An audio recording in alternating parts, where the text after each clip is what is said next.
for something. Yeah, now she better ride.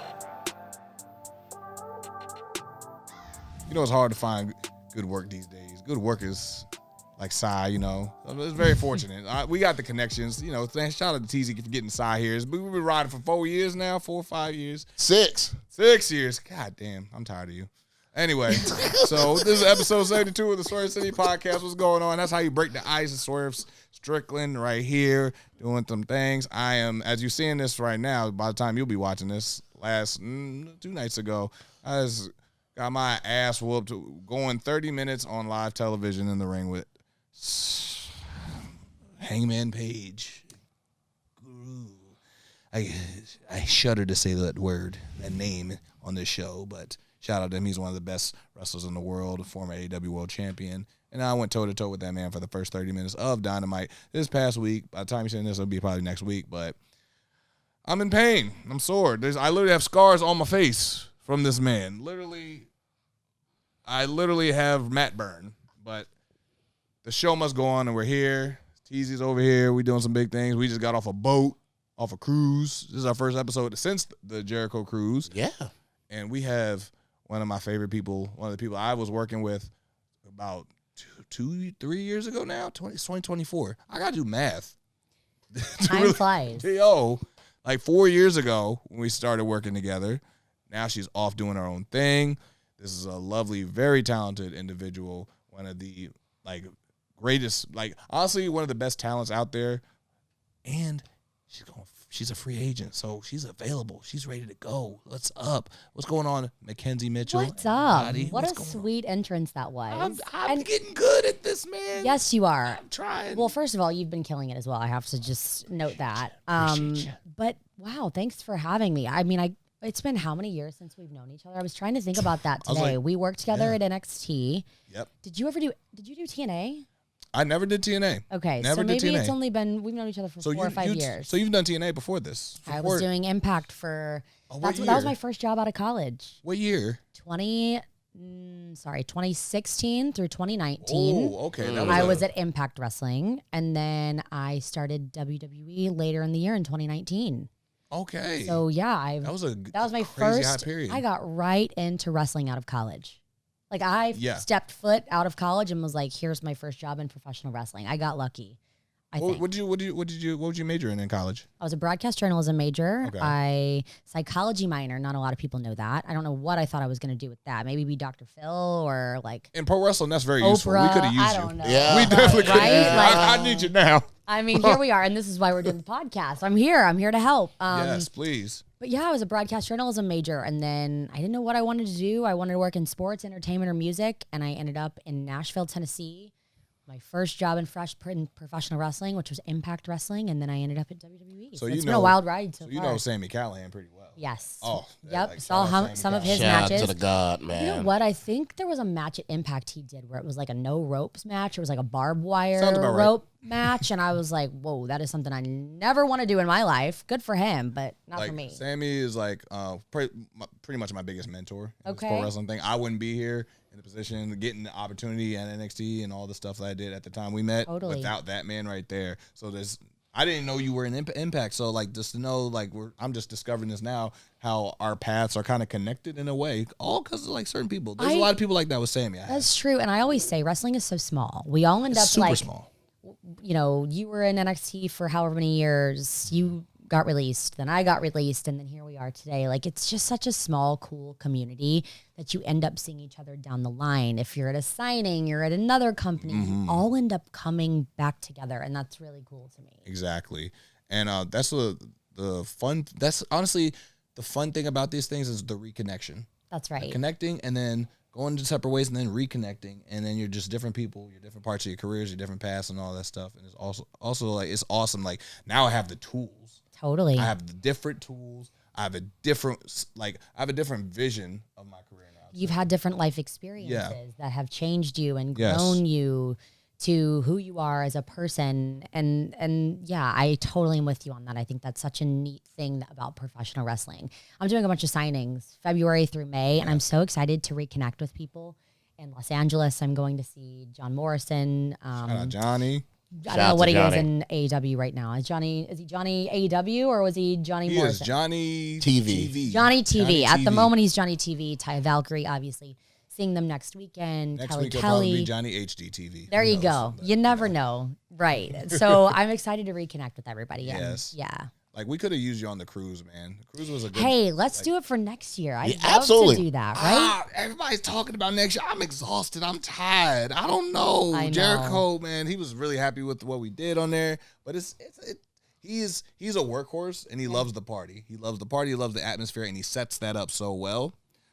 I'm still new to the party and the energy. TZ, he got a bedtime. He can't always just be like out there like 2 a.m. at karaoke. You mean you weren't? I was gonna say you weren't breaking it down on the floor, like the dance floor at 3 a.m. Hell no. Look, listen, McKenzie. I'm gonna tell you something. Okay, I'm listening. We're gonna I'm all learn. ears. We're gonna learn today. As I hit my mid-30s, right, and I'm still young. I'm still out there. I'm still Jordan in the paint. But what I am saying is that you carefully use your time wisely. Okay. After certain times, we're rappers and stuff, So what that means is we have a bedtime, because rock stars be up to 3 a.m. Yeah, that's a they different up attitude. they up 3, 4 a.m. Let's party, and they drinking all night, and then they get up at 7 a.m. like nothing happened. Sure. I can't do that. When it gets about 11. All right, guys. It's closing Peace out. time. Well, I have a question for you. Do you Irish goodbye or do you tell your friends goodbye that you're leaving? If I tell my friends, but everybody else, I'm ghost. Yeah. He tells the people closest to him. I'll tell the people close to me. It's true. Okay. If I'm That's gone, important. but if I'm out, then I'm out. But if I'm like my peoples, I always let them know, because I want them to know where I'm at, that I'm safe and that I'm going. So somebody point. knows where I'm at. I think it's a new age, like, because there's times I'm like, I will ghost and I'll send the text like, hey, man, something already came up and I'm already on the road. Oh, so you're a ghoster. He Irish goodbyes. Not completely. I will send a text, but I'm already gone by that time. Okay. I'm already wow. I'm I'm learning already a lot about you. I'm at the Shell gas station sending this text by that Okay. time.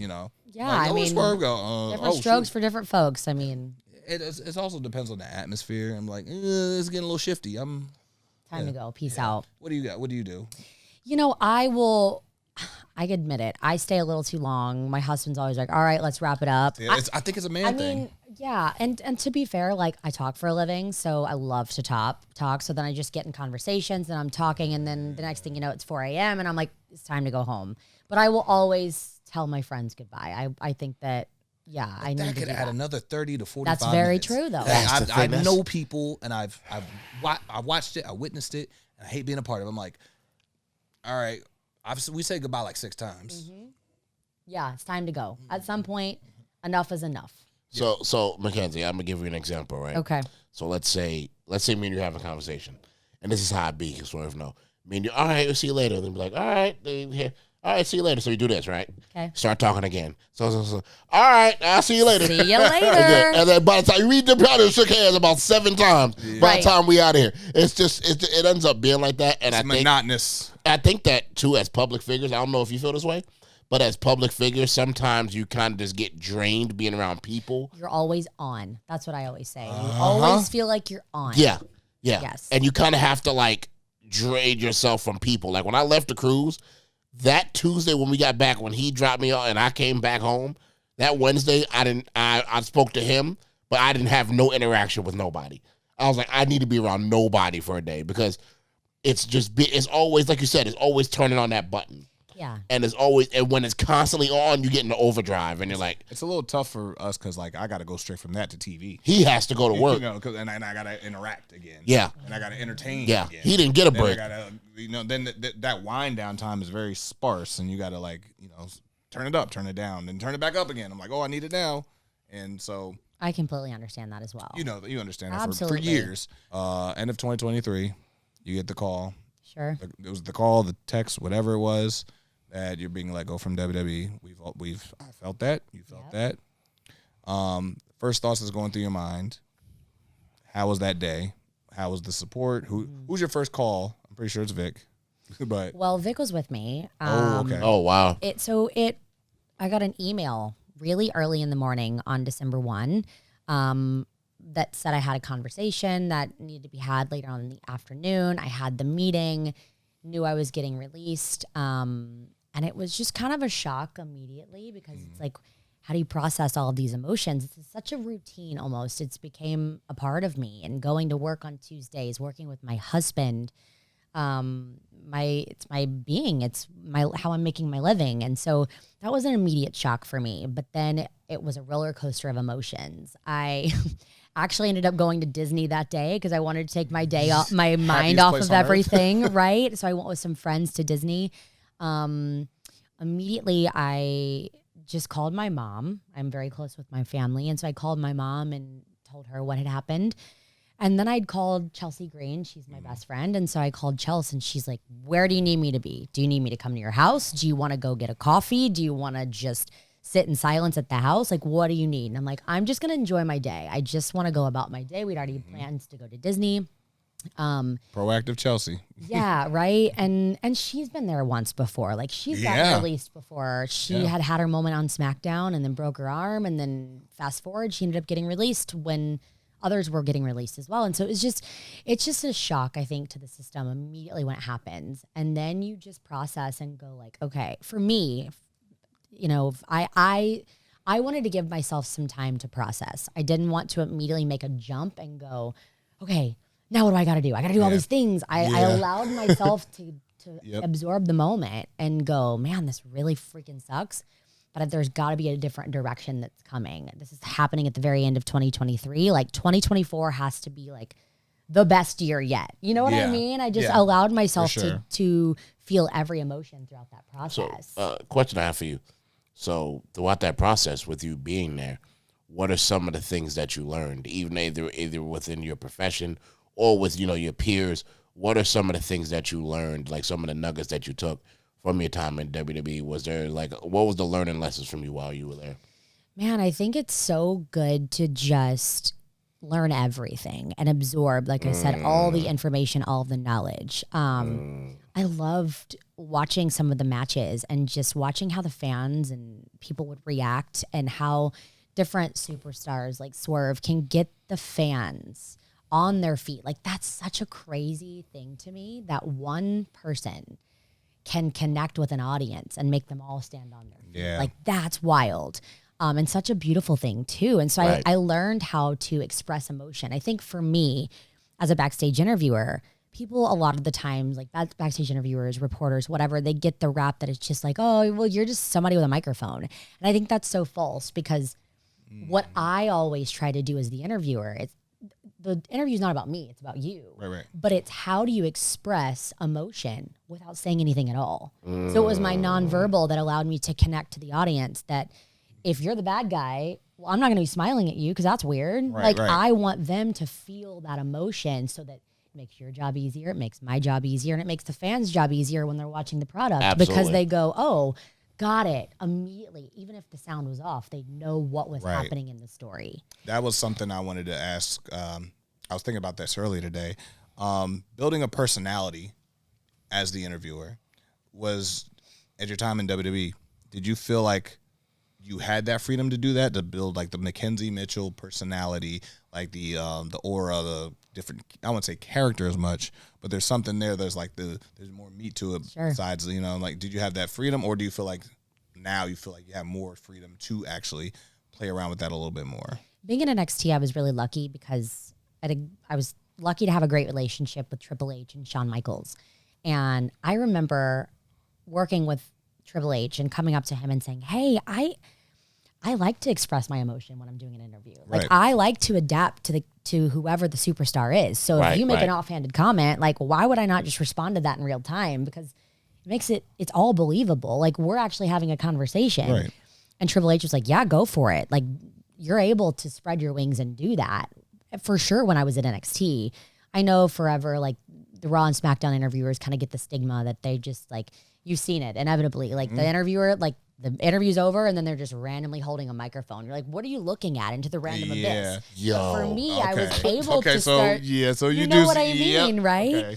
We're not just the ones at home just sitting there like, what are they looking at, right? So that long seconds, couple of pause, extra seconds that you're just like left. Yeah. So for me, I was able to kind of incorporate some of those elements of like throwing it back and saying, hey, back to you, Vic Right. and Wade, or Vic and Booker, or whatever, which allowed too for me to really express who I was. I also got to do some really cool interviews that showed my personality. I did some with Javier Bernal and the Garganos, and I think we even have one that's maybe on my resume reel. Oh, wow. Of like fun moments that we've had of dialogues back and forth. But that allowed me to develop who I was, and I think in turn that allowed me to connect with the audience as well. And I hope that they feel that on the opposite side. I definitely feel like you had something with Wesley for sure. Wesley, it was always oh, like something gosh. fun, interactive.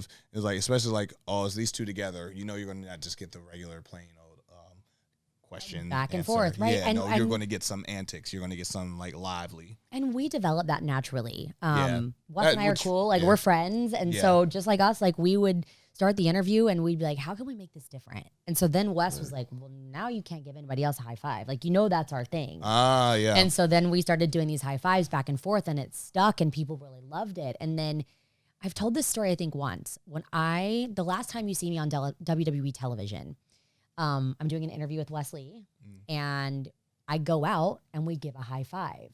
And it felt very poetic to me because a lot of people, when they get the cut and they're released from a company, it's like, what were you doing in your last moment?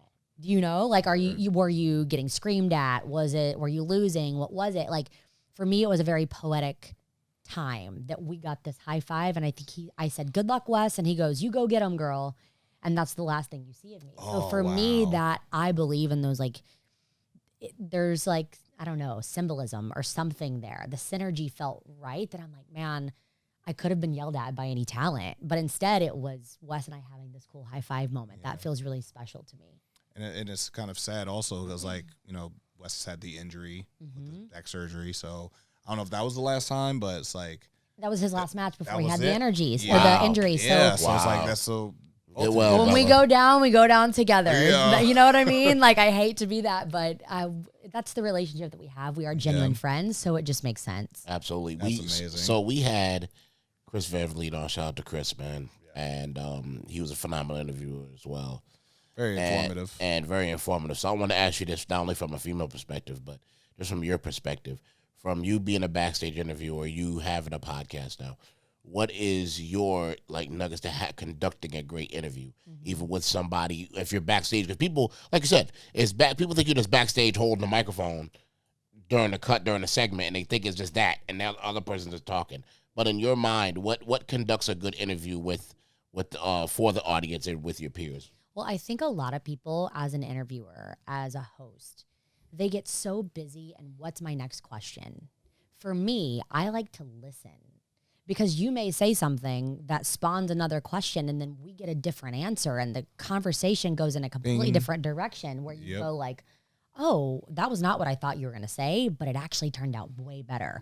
So for me, like, of course, like you've got some kind of tentative script when you're doing a backstage interview. Right. But sometimes, like, what happens if somebody forgets the script and you're locked into a script? Like, you got to be able to go with the flow and you got to be able to ad lib and be able to listen to what someone's saying. Because if you listen to what they're saying, they may be giving you the answer. And then you're asking them the same question after they've given the answer. And I think that goes with what you're saying. Well, I was asking about like finding a personality within your interview style.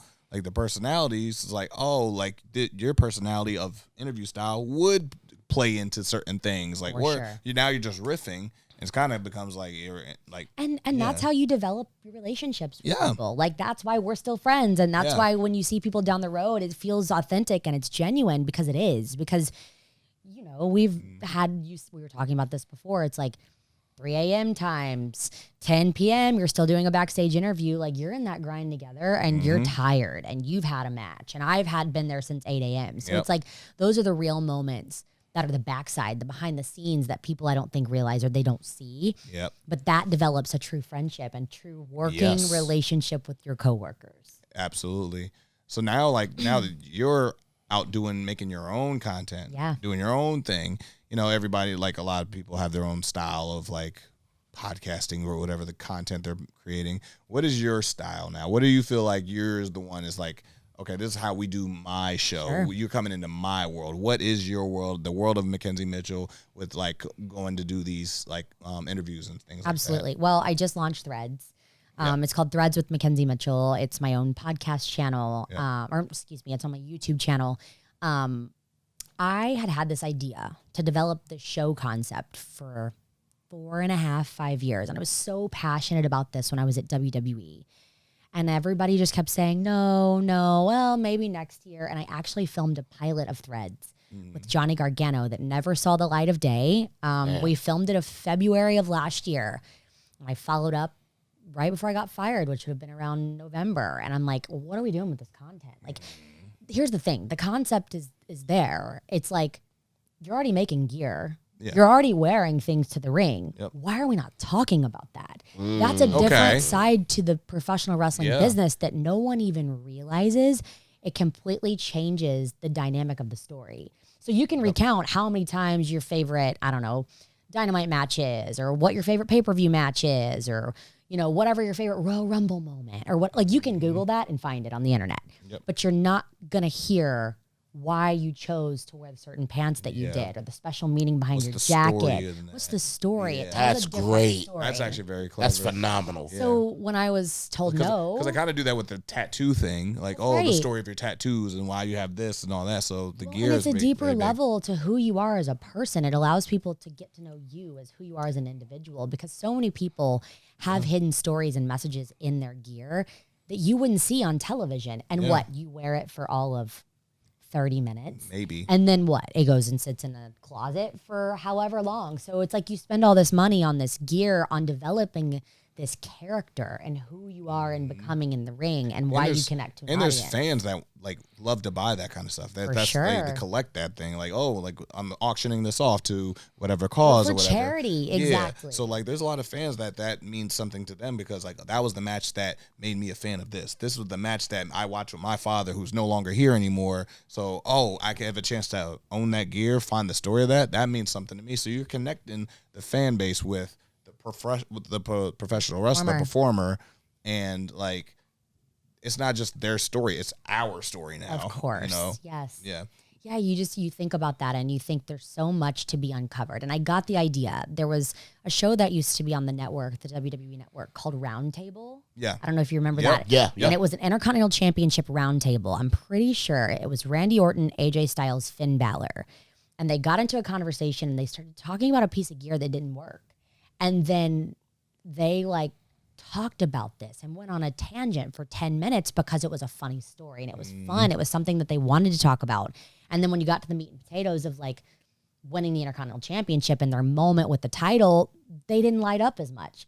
So I saw that back in 2019 and I'm like, shit, this is what people want to talk about. Yeah. They want to tell their story in a different way rather than talking about like the moves. You know what I mean? Like you can go back and watch it and go, that was a killer match. But at the same time, it's just like there's so much to the story. So I love fashion. I love style. I own my own jewelry business. So for me, like I don't know what it feels like to get in the ring and take a spear or take a certain move, but I do know style and I do know like how to put outfits together. So that was where it was like, well, let's use my knowledge and use what I'm good at and use my fun with professional wrestling and my experience with professional wrestling and make it a show. So I'm really excited about what's to come with that. I want to be a part of that. Yes, I have to have you on. Yeah, because I got the all-in gear with me and Sting. Yes. And me being in the coffin and stuff like that. Yep. And I'm like, there's so many times I'm like, I don't know if I wear this again. And here's the thing. I know you like did like, I don't know, was it classified as a death match? Yeah. Okay. Texas death match. What do you do with that gear? Did you throw it away? I still have it. It's over there. See, that's the thing. Okay, I did an interview with Matt Cardona and we talked about his death match gear. Yeah. And I don't know if you saw or watched the clip, but he ended up selling his T-shirt. Oh, yeah. He made $20,000 on his T-shirt from Jesus. the death match. So I'm like, I don't know what you're doing with it, but like, I might need to hold mine on a little longer. Preserve it. Yeah, I need to preserve that. I shouldn't even washed it. I should just let it stink. That's the thing is like, because mine was like the thing that was connecting to mine is like the leg sleeve was paying homage to the Fiend. to Bray Wyatt. Okay, So I see, had to- don't get too far because I got to have you on my show. I We will. can't reveal our secrets Yeah. here, right? Yeah. I'll have to have you back for mine. I will. I literally have it sitting over there, so Perfect. I'll keep it. I'm like, nope. I'm not wearing it again. Yes. It's gonna be for the It's story. a special moment. Yes, and it yes. has even a more special meaning. Oh, for sure. Totally. There's definitely story to that, and like I'll never forget like reading when I was like breaking into wrestling and I was just like still trying to learn as much as I could. I was reading all the books, like some of them are still over there. I was reading Rey Mysterio's book. He talks about like the malfunctioning gear he had at WrestleMania 21 against Eddie Guerrero. Like he's like, I loved my match with Eddie, but like I didn't love it as much because my gear was malfunctioning as the match was going on. Absolutely. And then like Ray's style, it's a lot of luchas, acrobats, this, that, up, down. And when your gear is malfunctioning while that's happening, I can't imagine. as a professional, we're perfectionists. We get one chance at this match at WrestleMania. You don't want anything going wrong. Yeah. But when your gear's going wrong and you're out of your control and you're fumbling with a broken mask and doing this the whole time, oh my adds god, to the pressure. And you mentioned Ray. Like, think about this even to the action figures. Okay, so Rey Mysterio has how many action figures made by Mattel and different other companies? Yep. But if you have only one set of gear, that means you've only got one action figure. Yep. So think about how Yep. that plays into the different amount of money that you can make MVP to the taught me action about that. figures, all the things that, right, exactly, that it's, those are the little things that I think that people don't realize. When Nuggets. we talk about gear, we talk about the style, we talk about the character, like it all plays into the picture of who you are as a person, who you are when you're on the screen. what's gear you don't like? Gear that I don't like. What's like, yeah.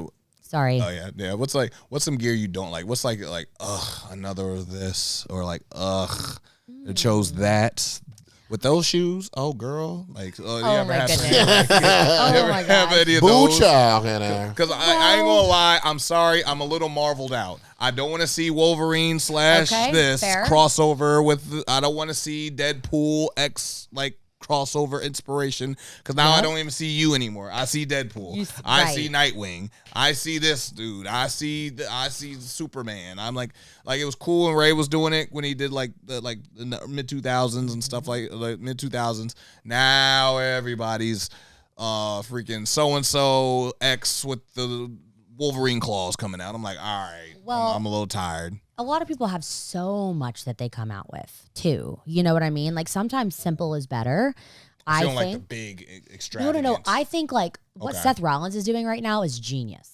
He looks like $1 million every time he walks out probably there. cost $1 million too. Well, hey, but you know what I mean? Like it's The wedding gowns is getting a little too much for me. I will say that. But Totally. to each Totally. his own. Get your Totally. own it. there's a own it. fine line to walk, okay? But I think that He is strutting it. sometimes simple is better. I love a monochromatic moment. I think that looks Okay. really cool. I think anybody that can stand out in a different and reimagining the way that they can use spandex is so different, so cool.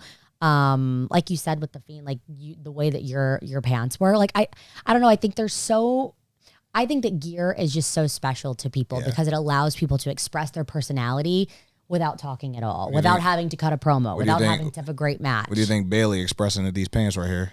I mean, What are we I doing? don't know. She's got a lot of holes in there. I don't. There's a lot of flesh is showing. I'm like, this is Yeah. interesting. Maybe just there's underwear underneath. I don't know if that's my favorite look of hers, but hey, it is what it is. But yeah, gear, I don't know if I have particular any that I don't love, but there's a lot of red in the Royal Rumble. I will tell you that. The females had a lot of red in the Royal And the Rumble. Royal Rumble is red. So True. therefore it's Maybe like, it was this is symbolic red, there. red, light red. The entrance is red. The logos are red. Yeah. Yeah. So I don't know. I didn't know I watch the think Rumble. I But think I that's just a seen like the very clips. unique Yeah. concept. I think that Threads podcast that's unique, man. Thank you. And I have to give you your roses for that, because you said some people come up with ideas and you're like, I never thought of that. You know? It's like one of those. It was right in front of my face. Why face, didn't I think like of that? somebody really, like you I said. think that always works too. You Yes. probably sat back and you know, and this is one thing I will say about wrestling. This is one thing I will say is that sometimes you can scope the landscape of what's going on in this respective genre and be like, okay, what can I do different? You know, like Zack Ryder has the toy podcast. Matt Cordona, excuse me. Yeah. He has that podcast, and then you start thinking about different ways and different lanes. So for you to think about the threads and the story behind people's gear and what inspired them, that is phenomenal. Well, and thank you. I appreciate that. And I think too, the NFL is doing that now. Like if you're watching certain teams, some of the teams they have, I think I only know this because my husband's a Cleveland Browns fan. Cleveland Browns ain't got no style. Okay, I know, but David Njoku. Right, he is always showing up doing. He's something He's a fashion guy. Shout out Joe Flacco. Right, comeback player of the year. Okay, right. But yeah, I think that NFL teams are now adapting to that, and you're seeing. There was a full segment about what these athletes are wearing to the arena when they're arriving for the game. What are they wearing? So I was like, hello, like. I've had this idea for 4 years. Let's think about this. Back to 2019, if this would have I would have just went ahead and did it in 2019. We would have been way before the time. Yeah. So then when I got the call that I was released, I was like, shit, this is my time to do this on my own. Let's do it independently. If I believe in myself, I believe in the concept, and clearly people think it's cool too. Why not just go for it and do it? And it's been really cool to see the response. And you was like right away, like I was like checking in on the IG. You were like on the road, like instantly, boom. I'm like, oh, you are at it. You are after it, girl. Well, go, rooting for you. Like I was like, yeah. When I mean, ever since I was a little girl, my parents used to joke they would call me McKenzie MItchell because I just wanted to go. I'm really bad at finding time to just like chill. I have to force myself to just like, okay, let's decompress. In the entertainment business, we all that's like right. that. And you get on the road, like a lot of people like they sit on a lot of things. It's like. Oh, like if you want this to blow up, if you want this to get any type of crushing, you got to get out there on the road. You got to go do that. And I will say too, if I wouldn't have had Headline, my business, and I wouldn't have had the idea of threads, the release may have been a little bit more upsetting for me. It maybe would have hit a little bit harder because I would have been like, what am I doing now? Like immediate, like, oh shit moment of like, I have nothing. I'm at zero because I put all my eggs in the WWE basket. But for me, lucky enough, I was already doing my business. I already had an idea that I wanted to accomplish, and it was just how. It was a matter of how. It was a matter of when. Right. So that's where I kept myself busy, and I worked towards a progressive idea and how to be productive rather than going, okay, now I'm just going to sit and wallow in my sorrows. Like, no one's going to feel sorry for you. You have to go and do your own thing. You have to make your own money now. You have to make your own ideas in your own way. And so that was kind of my mentality behind it was. And you also didn't do this you didn't tell the story of like, why wasn't appreciated? Why me? And like, why you didn't go through that path of just like the sympathy card. It's like, no, I'm just going to go to work because like I'm not the first. I'm also not going to be the last. There's going to be a bunch of people in my situation at some point. Vic, my husband, always tells me this, and it's something that's stuck with me throughout the years. Is like, we get a job to either quit or get fired. In every profession. If you work in sales, if you work at a hospital, if you work in medical industry or whatever it is, you get a job to either get fired or to quit. Like we don't stay in jobs forever for the rest of our life. Nope. So for me, this was just a door closing that I was like, okay, there must be something new that's going to be knocking at my door. I don't know what that is yet, but it was a way for me to kind of redirect and reprocess. And I'm loving right now. Like I'm loving. Don't get me wrong, I still have my moments, we all do, of like, oh crap, I have to find a job, but I'm able to do it independently and do all this on my own. But I'm able to take the time, and like my family was just in town for a week and we got to go to Disney with my 2-year-old nephew, and like those are the moments that you sometimes have to stop and soak in and go, gosh, like I'm just thankful. I'm thankful for my time. And I'm blessed. You're enjoying your freedom now. I'm absolutely enjoying my freedom and the ability, if I wanted go to a signing in Los Angeles, I can go into a signing in Los Angeles. Like nothing's stopping you. All right, I'm my own boss. If I want to post my Threads clip at 10 p.m., I can post my Threads clip at 10 p.m. I can tell people where to watch and get the story, get the scoop of what I wanted to tell a long time ago. Do you build your team? Do you feel like now this is the team building process? Do you have your Yes. Yeah. I have been lucky enough. I found a guy that I've been working with here in Orlando. He's very, very talented. Matt Cardona actually recommended me to him. And since I've had a couple people reach out that they want to get on board with Threads. So we're growing. That's really great. And that means people are recognizing what I'm doing as well. I think that's super important. I've had a few texts that have gone, hey, I just want to let you know people are seeing what you're doing and it's really cool. So that's a gratification thing for me too. So now it's, By the way, it's all me behind headline. Little did I know when I started a business, I would be the director, the writer, the creative. I'd be the social media, the marketing manager. I'd be designing all these pieces, packing my orders, like doing it all on my own. But that's also fun for me too, to get to learn all of these things and go, okay, I can do all this. Like, it just may take me time for me to code my website, but I'm more valuable and I can do this if I need to on my own. My question. Yeah. Do you do gold teeth? Ooh. You know, I Do probably you do a mold? I probably could. You know, my dad's a dentist. So maybe. I got a new plug, y'all. Right? Okay, so my dad's a dentist and I'm already doing jewelry. Can you get a spinning tooth? Hey, 'Cause let's. to go with Oh the my gosh. fidget spinning ring. I don't We know. should design- how that would Maybe work. we can design some pieces together, right? I have the capability. We can draw it all out, make a 3D Please, model. I don't know how that'll work or if it would cause my gums to bleed, but there has to Hey. be a reason. This could work. Hilarious. But you have been seeing the celebrities. They've been wearing like almost like lip Yeah. rings. So we could Yeah. do something. Let's chat about They've it. been also been like putting pearls in the grills I've too. seen I've seen that. those. I've seen somebody with a whole like the Last Supper go across their teeth. Wow. I was like, it's like literally the painting of the Last Supper goes across the entire bottom row. I'm like, we're getting out of hand. Wow. It's Yeah, like- that's a full Yeah. thing. But yeah, I would love to. Like I want to get men's jewelry. I don't know if we were on air or we weren't, but I'm excited for the men's stuff to launch. I've had a lot of people ask me for men's jewelry and I'm like, I think that's a market that's not tapped into. Like, I Right. don't know where Yeah, you find you don't really see good that often. quality men's jewelry, You but a don't- lot of you don't see men that often. wear chains or like Oh different yeah, rings. I'm a or- wrist bracelet guy. You are, yeah, see? like especially with like the stones and stuff like that, like or pearls or not pearls, but like the mood Yeah. thing. I don't different know. crystals and things. Whatever they are. Gemstones, yeah. Gemstones, yes. But yeah, so maybe that's definitely a goal I want to accomplish this year is I want to tap into the men's side of jewelry as well. If I can get my husband to wear some jewelry, then I could get any man to wear jewelry. I will say that because he doesn't wear anything. He will wear his wedding ring all the time, doesn't take it off, but he's not Vic. right. We'll come right The for you, hell? Vic. Like, shoot, you got a squad now. No, I know. like- Yeah, but if I can get my husband to wear men's jewelry, then it's a true test. It's also the personality of like, do I look like the guy that wears this? Am I the type True. of guy that wears this? I'm not a ring guy. Me personally, I'm never been like some people can pull pinky rings off. I don't know how to do it. Not for you. Not for me. I can't do thumb rings. I can't do like. You have your ears pierced. Do you wear earrings? I've had them before. Haven't put an earring in, and God knows. I had a nose piercing at one time before I was in WWE, and I was in but it kept falling out. The gem kept falling out in Mexico. I'll never forget. I was that tour actually. Like it kept falling out over and over again. I was in a multi-man match with like Humberto Carrillo was in it Yep. at the time, and Carlito.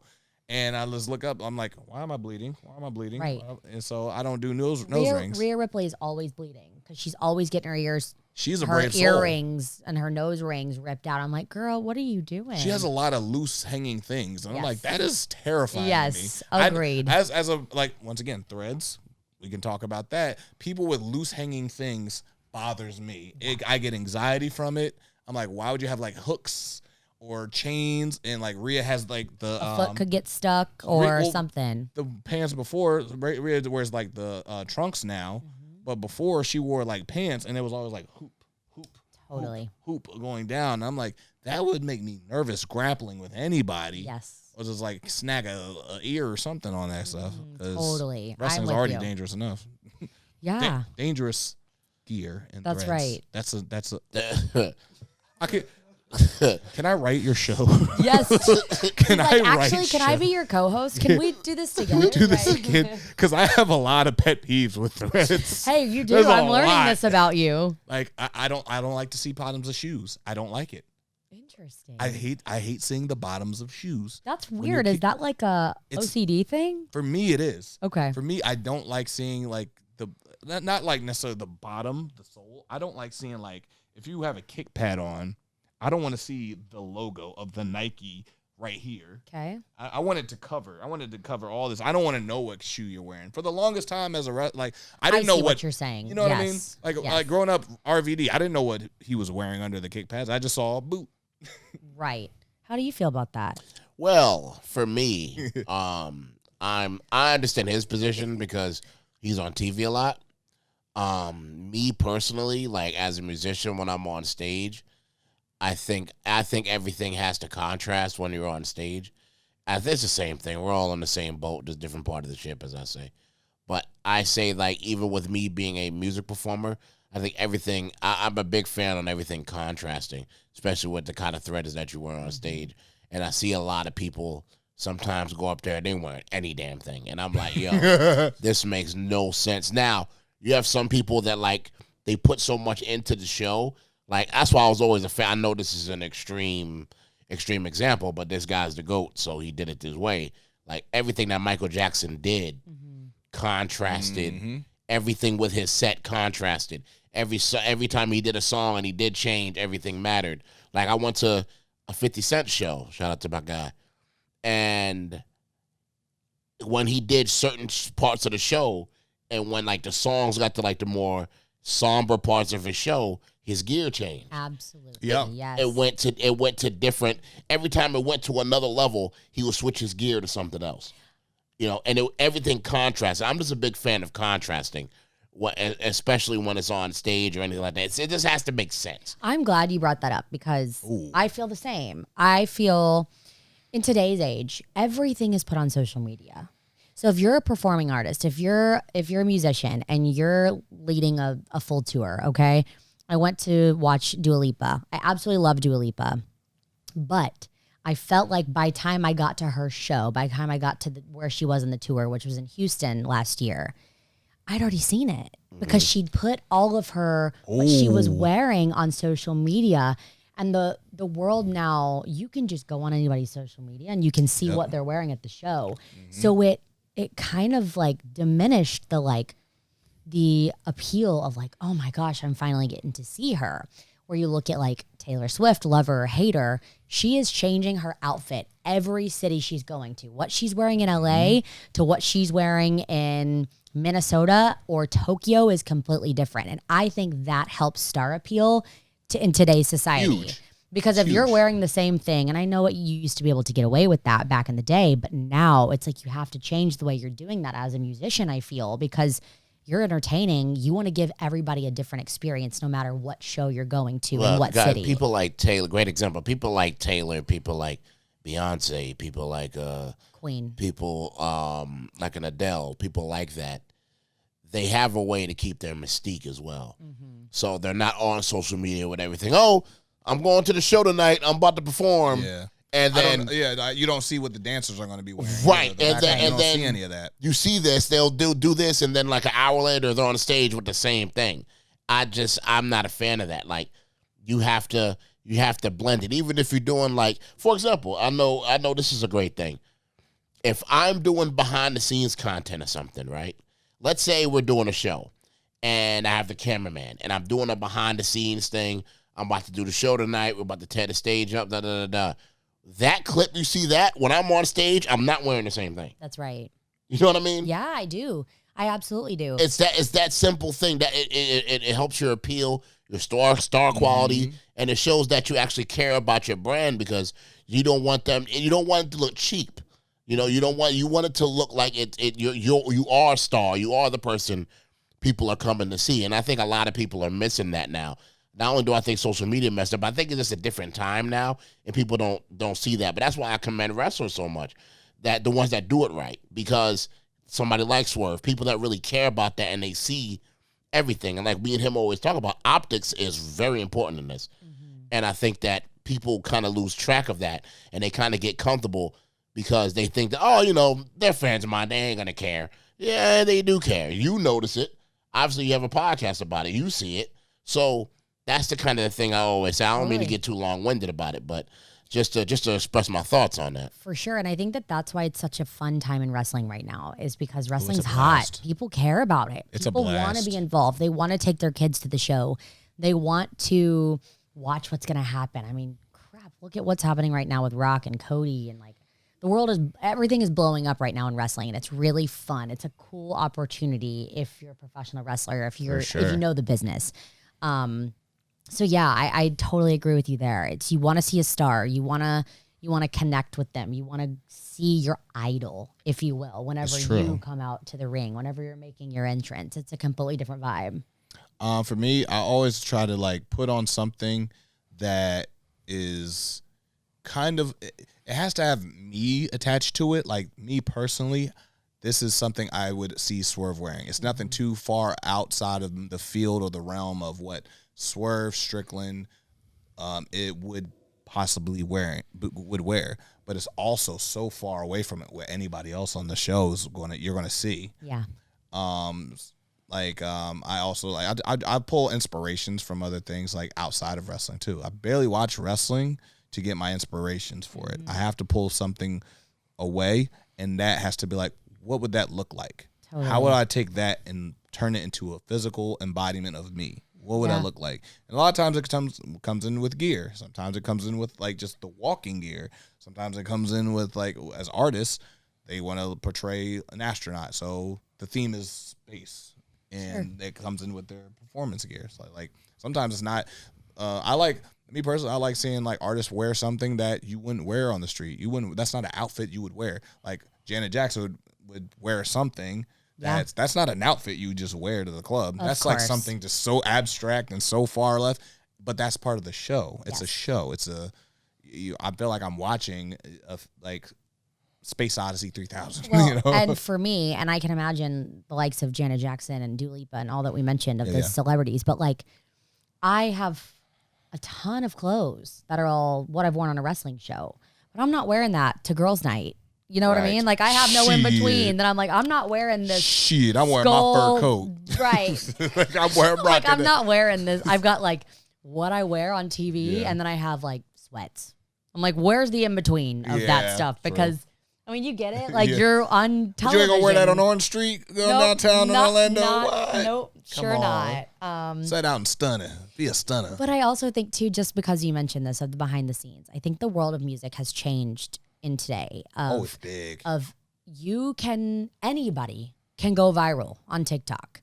I think like look at Tyla that just created the water song. Like, you know what I mean? Like pouring some water on your butt, get you viral. Like think about that. Like Tate McRae. Now these artists are dropping things on TikTok before they're actually dropping the song. Like it's so interesting to me how that world revolves. They don't have an album, but like they have 30 million streams. Yeah, you've got 30 million streams on a 15-second clip. Like that's how the world of music is evolving, and that's so bizarre to me to think about that and how they haven't even had a tour date.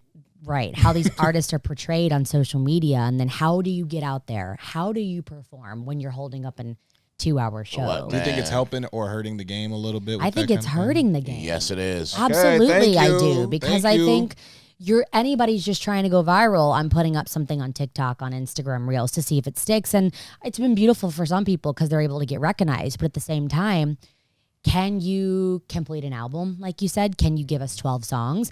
And I think that's why people are loving wrestling so much lately is because you think back in the day of like the stadium tours. Okay, let's go Justin Bieber. Justin Bieber was selling out stadium tours. Beyonce, yes, in the early, like now where we are today. Taylor Swift is selling out stadium tours. It's like back in the day, those people are like the elitists. Of course, they're selling out stadium tours. But I feel like today, people aren't connecting with musicians as much. I'll just start because you think no? Oh, you've been saying this for like. Oh, you've been saying this. Okay. You are the preacher of the choir right now, and I'm just. Yeah, and this You're saying thank you. Yeah. I thought you said stop it right now. I'm like, no, I believe that. No. Let us close this clip. This is the black man version of your preaching. Oh my gosh. You're preaching. But I this is coming from that. someone that necessarily doesn't do music, and you're seeing this. You're Absolutely. just understanding and like being on the other side of the perspective of this is a fan. Like this is someone who does want to invest in these artists. And how can these artists then keep up to that if you're launching a 15-second clip and then can you take the fame once you get to a tour? Like I just believe that people aren't connecting as much with musicians. And that's the thing. In today's society as they are with wrestling. Whatever it may be. Yep. Maybe it's social media, but it's really interesting to watch this evolution of how social media has completely changed our world. For the positive, because it allows us to, like you said, when I got released, here I was everywhere on social media. But then in the negative too, it's like, how do you differentiate yourself and make yourself different? One thing I will say is like everybody feels like they can be the self-made millionaire. Everybody think they can be a Kai Cenat. Everybody think they can be just like this Aiden Ross type gimmicks of like they're just self-made. I can just sit here, do this, boom, boom, boom, boom, boom, like X amount of hours a day, this amount of days a week, this how many weeks a month, months a year. But nobody has any real tutelage. Nobody. There's not a lot of mentors. And once again, TZ always said there's not a lot of A&Rs to help guide the career. Someone who's been around the block understands the bank, the game, the business, how it's evolving, how it used to be. You got to know how to move forward by understanding how it came to be in the past. Sure. You can't yes, the game is being reinvented, but it still started from here. Well, and we need these people. Still need to go back to these people that were there at the groundwork of this thing and understand the structure to help prolong a career rather than just have your couple minutes of fame and then. And it's not a knock either, but I had someone ask me, I get asked all the time about my work on camera. How did you get into where you are today? How did you become a professional broadcaster? And for me, I had a girl say, well, I don't have a resume reel. Well, why not? Oh, boy, no. If you're a How not? broadcaster, that's your resume. That's your ticket to the kingdom. Oh, no. If you don't have a resume reel, but you've done some reality TV, she just doesn't know. But people, I think, believe that you can just walk in and say, hey, I want to apply for this job on camera. I can do it. I talk to my phone all the time. No, it's a lot different. You have to have those tools to set up for success. That people aren't understanding that anymore. I think it's just they think, oh, I can probably just apply or send a DM. Like, oh no, no, it doesn't work that way. Still in today's society, you still have to work your ass off to get that, to earn your right to get the job. To add to the 100% resume correct. reel. It's almost like going from like the independent wrestling. You're great. You did a lot of stuff on the indies, but then now you're on TV. It's like, oh, I could just do that. I'm like, no, oh no. Yes. This is a whole different thing now, and you need to go through the learning tree and apply it. Like, be ready for the position And respect the business. Respect the business, Respect but the also business. respect the learning curve of it too. Some people like, do I really need that? I don't think. Like, yes, you do. Even if you don't even if it doesn't apply to you or you apply it yourself, that needs to be done. Yes. Like, you need Agreed. to learn it just to have it. I think that, to add to the overall point of what you're saying, and anything, whether it comes to music or with your career being in broadcasting, like they say, it takes 3 to 5 years of really of mentorship or understanding and having the audience understand what you're doing. And then it takes like damn near a decade before you finally start figuring it out. And I totally understand that when it comes to this, because as you're saying, when it comes to connection with the audience, I think that with wrestling fans and with wrestling, people find a person that they kind of connect to, or they see themselves in, or they can kind of relate to. And it's up to the wrestler to keep that connection with the audience, because the fans automatically find who they like and they kind of connect with that fellow person. And it's up to the wrestler to that discretion on how they do it. In music, it's the opposite in the sense of, like you said, with the TikTok era and things like that, where we can have you can have a song, but how do you build that connection with people? And with your case and with the job that you did, what you did a great job in is that you were able to find a connection with the audience being an interviewer, being in media, which is very, very tough to do. It's very, very tough to do because we're in a very competitive thing, and a lot of people are doing interviews. A lot of people are podcasting, and you found a great way, even from your time at WWE to now, to be able to find a way to have a connection with the audience. And it's kind of different, and I honestly have to say this, being in the wrestling game almost 10 years now, is that it's different for us because we're not in the ring. So we have to find a way to have a connection with the audience. I do it through music, and interviewing. You do it through interviewing with your business and stuff like that. We have to find a way to make ourselves connect with this same audience, even if we're not in the ring with the camera on us. You know what I mean? It's a grind. It's an absolute grind. And it's trial and error too. Absolutely. You got to try those things and Yes. sometimes fail at it and then not throw it away, but you re-navigate. And adjust. for me, it's so rewarding to just be a small part of people's careers too. I mean, now, just because we've been talking WWE and these are who I've worked with. Think about like Carmelo Hayes, Trick Williams, Braun Breaker is just on SmackDown. Like there's so many now, and even to the Garganos and Tommaso Ciampa and Adam Cole. Like when all these guys were in NXT, when we were together, like it's so fun to look back and go, that was fun. Like those are the days that now is a small part of your career, but then now here you are in a different place. Like that is rewarding to me and gratifying to look back on those times and have fun with it. So back to a journalism type question. I wouldn't say question, but all right. So like shout out Chris Van Fleet doing your thing and all that. So when I asked you earlier about like, okay, what's your style? What are you going to bring in as far as like creating your content? So now, how much journalistic integrity do you really bring? Like, as far as like some guys, you're seeing a lot of like, I would say, just industry wide in media.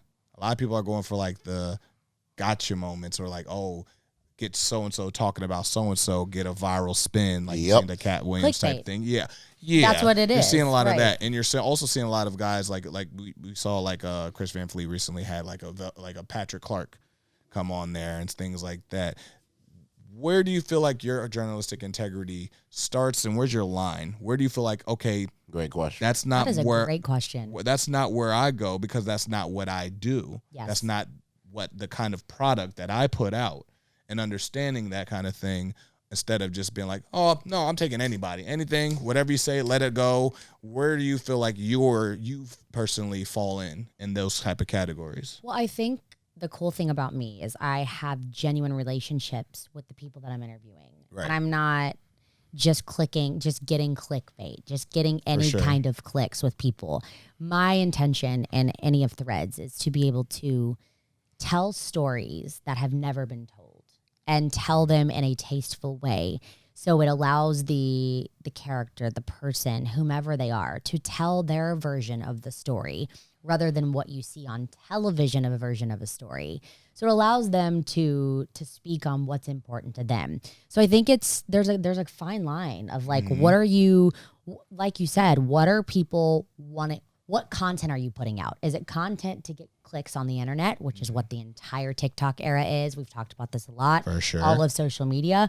Or is it, do you get good quality content? And for me, it's about the quality. Yeah. I've always been about quality over quantity. Even with my jewelry, it's like I would rather spend more money. Like my pieces are sterling silver and they're gold plated because I don't want them to fade on people. I don't want them to tarnish. And so that's get bumps and stuff on the necks.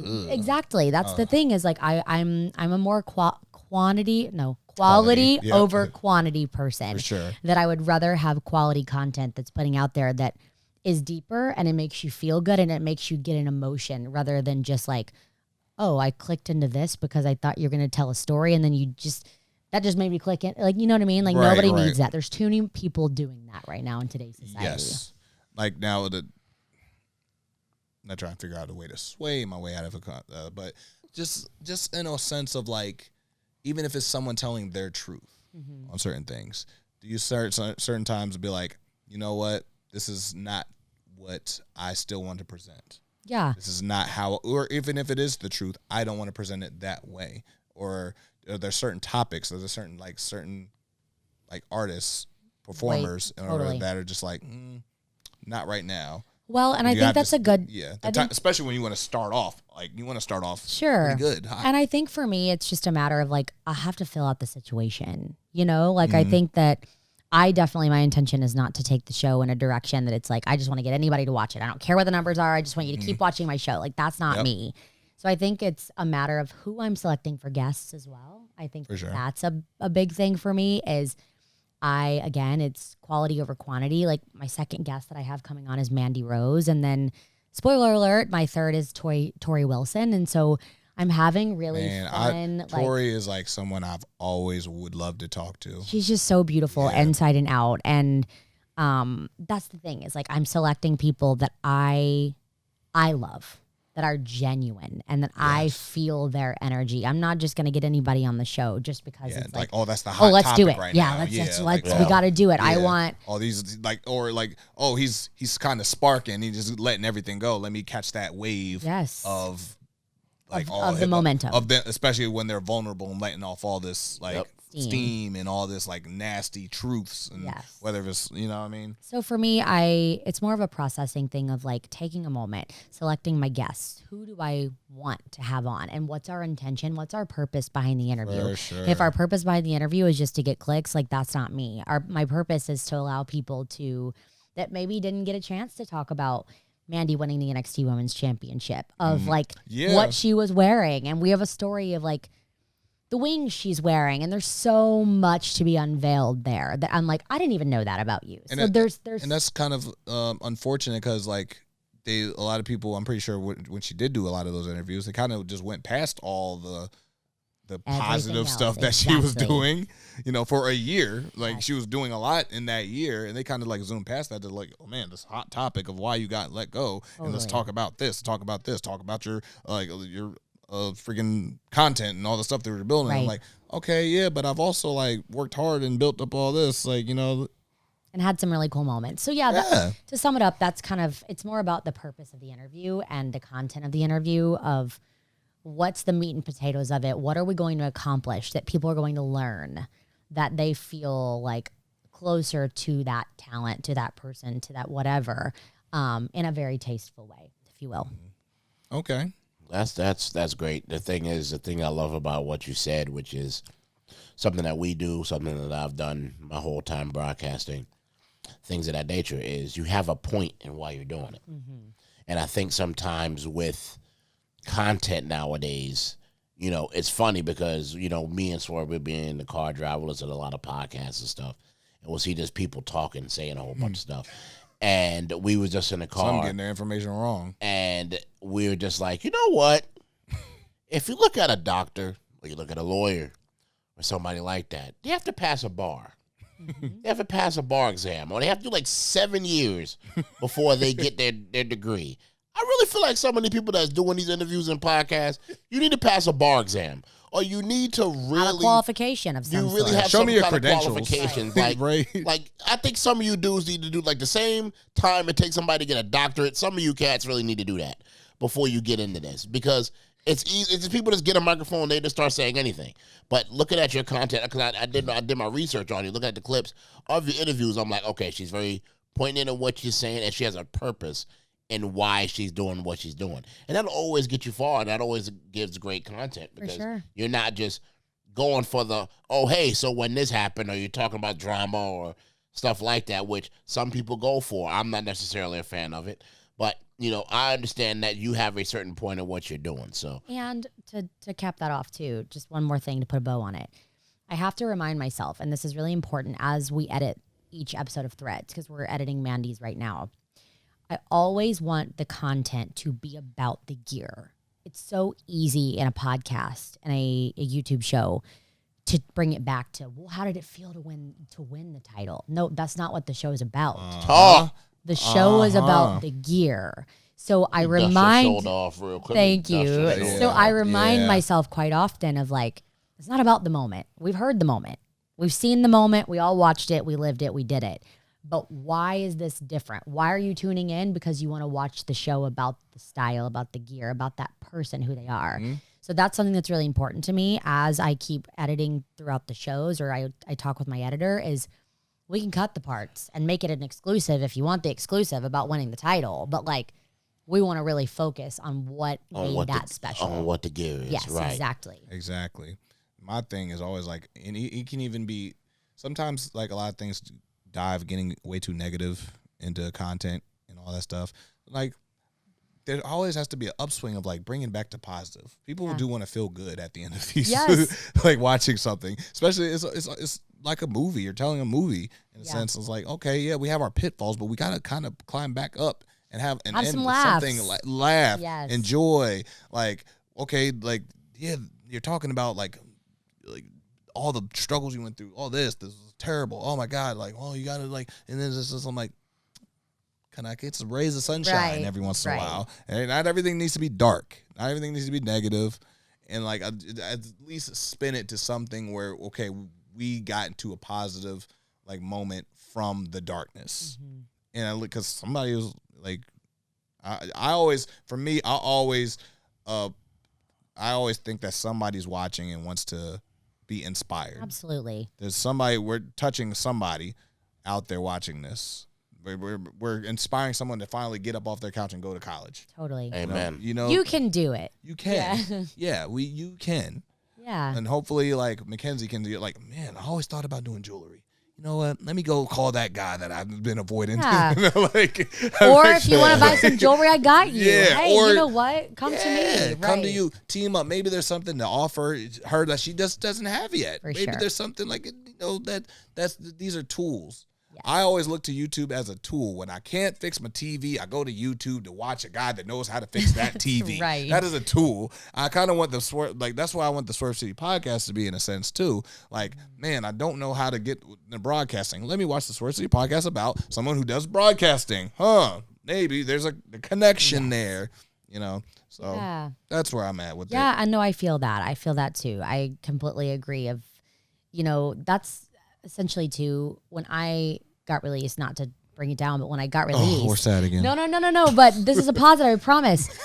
What made me emotional throughout the whole Yeah. thing was the response from the fans to staff, to Yeah. talent, Yes. to executives, to Shawn Michaels making a comment, to, like, I don't know, Becky Lynch sent me a 3-paragraph message. Shout out And Beck. I'm like, those are the moments. Like, it's greater. My job as a professional broadcaster is greater than me. It allows me to inspire an audience. My impact on them is what was so emotional for me that allowed me to kind of take that realization and go, wow, I did make an impact on someone. What we were doing Exactly. on a weekly basis, the high fives with Wes Lee, the fun little shtick that I had with Javier Bernal, the yelling at Grayson Waller and putting him in his place. Like, those were the fun things that people love. Who's going to do that now? I know. You kind of want that, like, that's the, especially if someone who's tunes in and watches it every week, you become a part of, like, their routine. And, like, who's going to do that? Who's I am gonna still make the pancakes? Who's going to do I know. I'm still getting messages, and it's been Yeah. 2 months, which is really crazy. And it doesn't get any normal. Maybe I should take that back. It gets a little bit more normal. But for 4 sure. years, Vic and I went to work together every single Tuesday. Oh, my Amen. goodness. And so every Tuesday we would go and have our routine. I'd go to makeup. He'd go start to talk to Booker or Wade or whomever, and then start the day, and then we'd check in. And so I'll be honest, like, the first 2 to 3 weeks that I wasn't going to work with him, he cried on the way to work. Like, it was Oh, just my very, God. it was very weird. He was It's really been cry- very strange. He was because really crying because the Browns lost. I know, right? That too, right? Him and Gargano both. But yeah, like, it's been a little bit weird. Yeah, but right, for those sure. are the woes of, like, okay, this is our new norm. And now he just comes home on Tuesday and I'm like chilling on the couch, like, tell me about your day. Okay, let's talk about it. And I'll Mm-hmm. tell you about mine. So there's the positives, there's the negatives. It's just an adjustment period for sure. Sure. Let's get into some pop culture. What's Okay. going on out there that's really, because you're talking about music and concerts and Yeah. stuff. Like, who was the last concert you went to? So you mentioned Dua, but I'm like, Maybe I went to Casey Musgraves. I really love her. Okay. I am out of the loop. I'll tell you that right now. Oh, I went to Jingle Ball in Miami. That was fun. It was a, like, festival, like the iHeartRadio Jingle Ball Miami, and we who was there? Gosh, there was so many. I don't even. I'm trying to think about this. Jingle Nicki Ball. Minaj was there. Nicki Minaj doing Jingle Ball. What? Right. Who? Oh, Marshmello was there. Shout out Marshmallow. My son loves them. There were several others. It was a good time. It was a long night, but it was a great time. I will say too, the Taylor Swift era of people right now is taking over the world. It's getting. I am not a Swiftie. I'm not a I was Swiftie. about to ask you that. Nope. Okay, no, I am no, not. No. I also have a very strong opinion that I feel like Taylor Swift is getting paid from the NFL to go to these games. Yeah, because they're making so much money off of her. I mean, think about this. I'm like, I'm sorry. If you're bringing in revenue and raising Travis Kelce's, I'm like, first off, here's this contract. Y'all dating now. Well, I mean, think about all the eyes that have been put on these NFL games because of Taylor Swift. You can't watch the news. You can't watch, like, I don't know, regular television without hearing about Taylor Swift. It's kind of distracting to watch Wild the games to too. me. It's And kind of like right. flag, illegal blocking.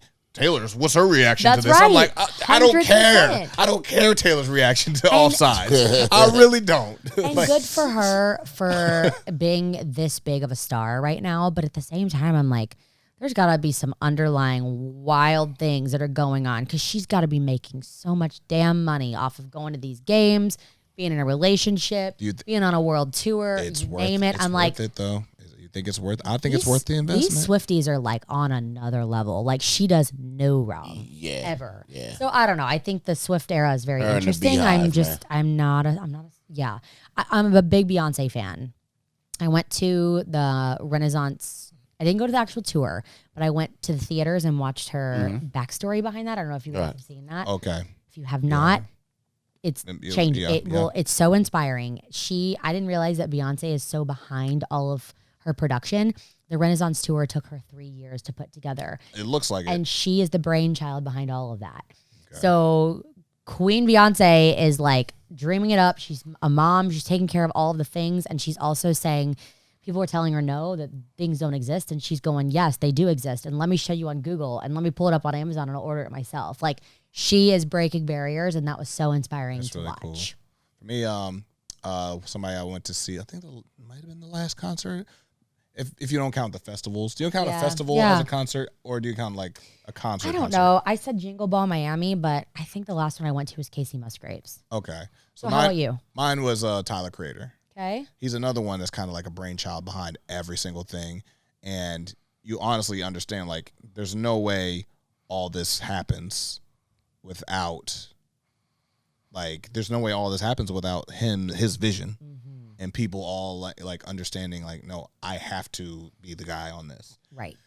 That was also one of the times I was like, you know what? When was the last time I seen an artist, like, whether it be rap, country, rock, pop, no matter what, where fans go dressed like him.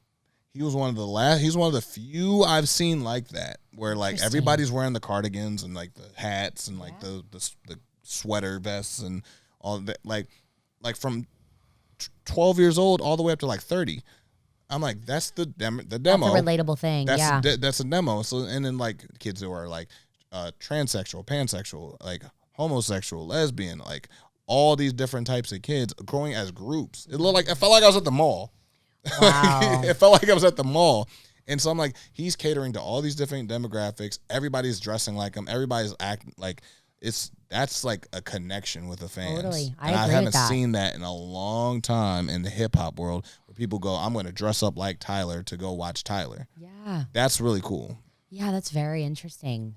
Yeah. Yeah. That's why I said like Threads. Yeah, that's right. Like I want like hopefully, and I think that's what we all kind of chase for, like Threads, wrestling performers. We want people to dress like us. We want to get to a point where I'm dressing like Swerve for Halloween. Mm-hmm. Oh, in a costume party, I want to win this dressed like so and so. Do you think that people are going to dress like you with the death match this year? I've on the cruise. You were everywhere. Let me tell you. I saw you boy. everywhere Here on we social go. media, okay? Here we go. You were everywhere. You said I was everywhere after the release. You were everywhere. Your clips were everywhere. I didn't really know how far that would go. And it did. Yeah. Like I really didn't. I really didn't understand. Like maybe I understood it, but I just didn't expect it to really travel the way it did. Let me ask you this question. Okay. Now I'm interviewing you. See All how right. we're doing this? So Let me get in. let you just chill for a second. Let me Right? get in receiver mode. Do you think that helped kind of catapult your career in AEW right now? Oh, 100%. Do you think that changed the direction for you? 100%. I feel like little do people know, I still talk to Paul Heyman just on a mentorship type state.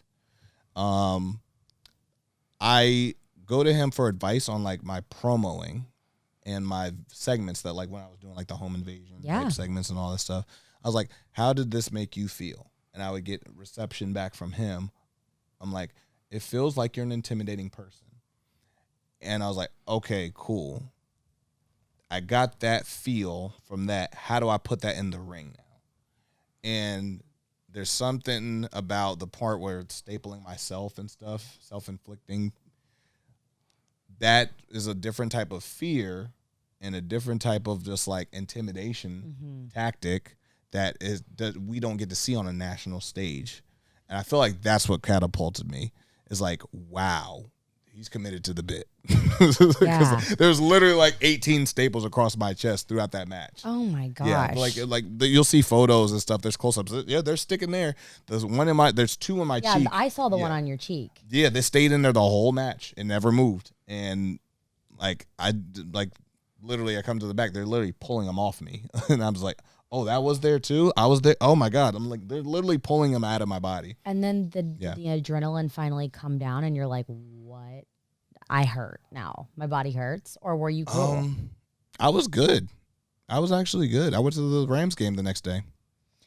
Oh my gosh. Yeah, it's like, but like, it's funny that they like a lot of people were just like, oh, they're shortening their careers. I'm like, that felt better than a damn regular ass match. Like, if you think, like, you know what I mean? But like, there was like a lot of brutality to it, and it was it was warranted brutality for what the story we were telling. Of course. You know, but yeah, like I did not expect TMZ to pick it up. I didn't expect all these legends that I'm never really the topic of discussion in some of these like podcasts and stuff. You never hear Eric Bischoff talk about me. You never hear Teddy Long talk about me. You never hear, but for some reason, drinking some blood, the topic of discussion, and I didn't even drink it. They're like, they're drinking each other's blood. I'm like, that's not even what happened. You didn't even watch the match. Right. So like, even if it was like, it turned into like one of those myths, like, then he drank his blood, then he hung him from the roof of the steeple of the church. I'm like, that's not what happened. You're into some wild shit now, Swerve. Let me tell you that.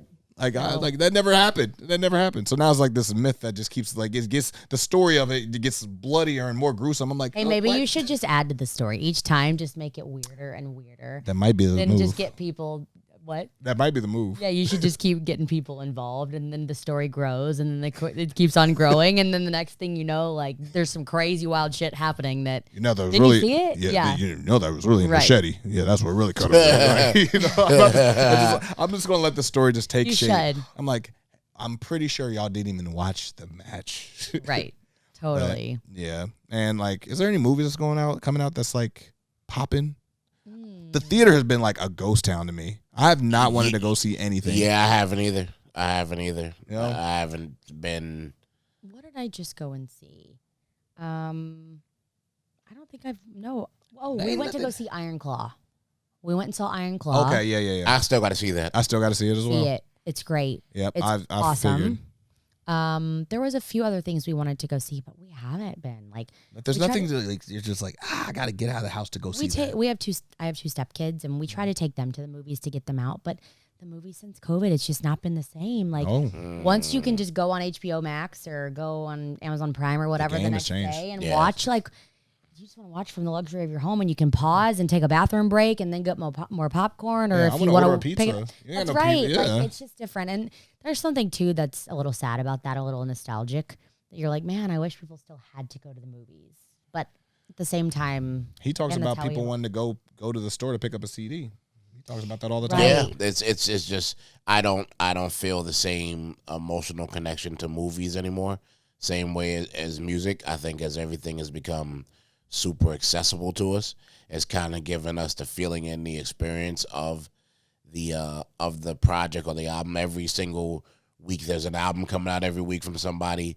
Same thing with movies. I think there's just stuff. Sometimes I think a lot of people just resurfacing ideas and putting stuff out, and a lot of these movies that are coming out, you kind of don't get that investment in it. Like when me and him went to go see Spider-Man, it was like the last time I saw a movie I was like really invested in emotionally. I was like, man, this is dope. This is a great movie. Like, it's just felt like an experience. Yeah, the experience is not the same in a lot of things as it used to be, and so that's why with a lot of movies, I'm like, okay, I'll catch it when I can. Back then, you'd be like, oh my God, I gotta buy a ticket. Yeah. I gotta see this the first night. I don't care how packed the movie theater is. I'm going to go see it. Now it's like, I'll check it out. Also missed the lunch table talk. Like if you were at the lunch table the next day and you didn't see the movie and you were out of the loop, you were like missing out on the whole conversation. Right. Like that, we don't have that anymore. Nope. It's like, nah, we'll see it. And like, oh, like what? Yes, everything's so accessible. It's all on our phones. It's all on television. You can watch it at the blink of an eye, at the drop of a hat. Totally. My goodness, man. Well, it's been awesome. Awesome reconnecting, having you here. Swerve City Podcast got blessed with some McKenzie MItchell up in here. You guys are great. I'm glad you had thank me. you. Thank you. Thank you. We like to put on a good show, have a good conversation. Yeah, it's just chill. We're just hanging out. That's what it should be. Yes. It's a conversation. We just homies out here, son. Educating y'all, making y'all feel like y'all can be somebody one day, hopefully. Catching up. But it's up to y'all. Y'all got to do the work. You listen to this woman. She's out here doing the work. Lots of it. Lots of great work.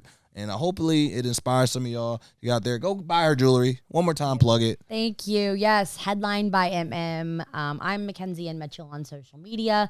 If you want to find Headline through McKenzie, you can just connect all there. I'm always tagging, always talking about my jewelry business, why it's so special to me. Or if you just want to go straight to shop, it's www.headlinebymm.com. Do all that. I'll show the rings for you. Kiss the rings, There's bitch. the fidget spinner. These are coming back in stock. I sold out of them, and then I've got other colors coming. And yeah, I just launched a collection today called Infinite Love. So make sure you check it out. Infinite Love. Valentine's Day's coming up. That's right. Yeah, man. Infinite Players, love, don't disappoint. Players, don't disappoint. That's Yeah. right. I'm already doing it. Anyway, so that's always been awesome 72 episodes. Swerve City Podcast. Be confident in everything you do. Wash your ass. And do your homework. Peace. Y'all. Bye. Kiss the rings, bitch.